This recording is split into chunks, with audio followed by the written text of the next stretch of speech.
To solve an absolute value inequality of this form, what we first of all have to realize is that if I have a simple statement like the absolute value of A is greater than or equal to B, that this means one of two things must happen. Either A is greater than or equal to B, to the right of B, or else A is less than or equal to the opposite of B. So A is either to the right of B or it's to the left of negative B. So if I use this fact to solve this inequality, I'm going to say that this is true if and only if 3x minus 5 is bigger than or equal to 6, or else 3x minus 5 is less than or equal to negative 6.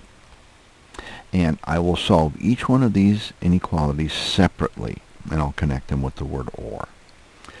So to solve this inequality, I can add 5 to both sides. 3x is greater than or equal to 11. I can divide both sides by 3. 3 is positive, so the inequality stays the same. X is greater than or equal to 11/3.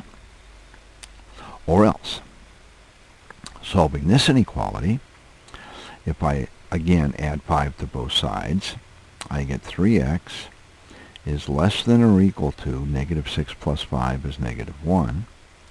Divide both sides by 3. 3 is positive, so nothing changes here. X is less than or equal to negative 1/3. And we'll connect these with the word or. So the solution says that either x is to the right of 11/3 or else it's to the left of negative 1/3. We can write these as intervals as follows. This interval states that x is either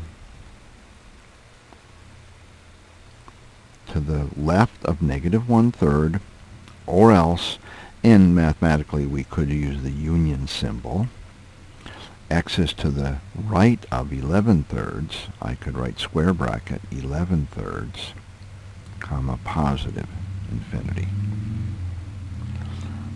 So if we looked at the real number line, I could shade in from negative 1/3. We could shade that in and go this way, or else we could start at 11/3, shade it in, and go that way. X is in one piece or the other piece. Obviously, a number x cannot be in both.